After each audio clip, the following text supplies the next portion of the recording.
अल्पज्ञ मनुष्य वेदों के आलंकारिक शब्दों पर अत्यधिक आसक्त रहते हैं, जो स्वर्गलोक का सुख भोगने के प्रयोजनार्थ दिखावटी कर्मकांड करने की अनुशंसा करते हैं, और जो यह मानते हैं कि इन वेदों में कोई उच्च सिद्धांतों का वर्णन नहीं किया गया है। वे वेदों के केवल उन्हीं खंडों की महिमा मंडित करते हैं जो उनकी इंद्रियों को तृप्त करते हैं, और वे उत्तम जन्म, ऐश्वर्य, इंद्रिय तृप्ति और स्वर्गलोक की प्राप्ति के लिए आडंबरयुक्त कर्मकांडों के पालन में लगे रहते हैं। वेदों को 3 खंडों में विभक्त किया गया है। ये खंड: दहन कर्मकांड, धार्मिक अनुष्ठान; ज्ञान कांड, ज्ञान खंड; उपासना कांड, भक्ति खंड। कर्मकांड में भौतिक सुखों को भोगने और स्वर्गलोक की प्राप्ति के उद्देश्य से धार्मिक अनुष्ठानों के निष्पादन की संस्तुति करते हैं। वे लोग जो इंद्रिय तृप्ति की कामना रखते हैं, वेदों के इस खंड की महिमा मंडित करते हैं।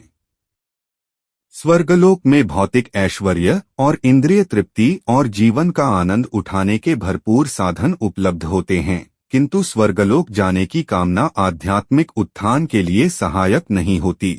स्वर्गलोक में भी मायाबद्ध संसार की तरह राग और द्वेष पाया जाता है, और स्वर्गलोक में जाने के पश्चात जब हमारे संचित पुण्यकर्म समाप्त हो जाते हैं, तब हमें पुनः मृत्युलोक में वापस आना पड़ता है।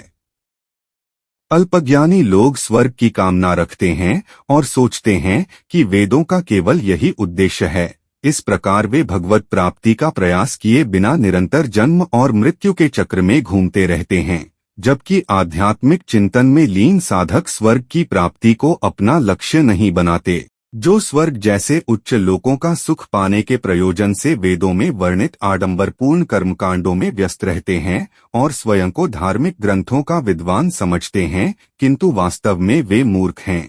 वे एक अंधे व्यक्ति द्वारा दूसरे अंधे को रास्ता दिखाने वाले के समान हैं।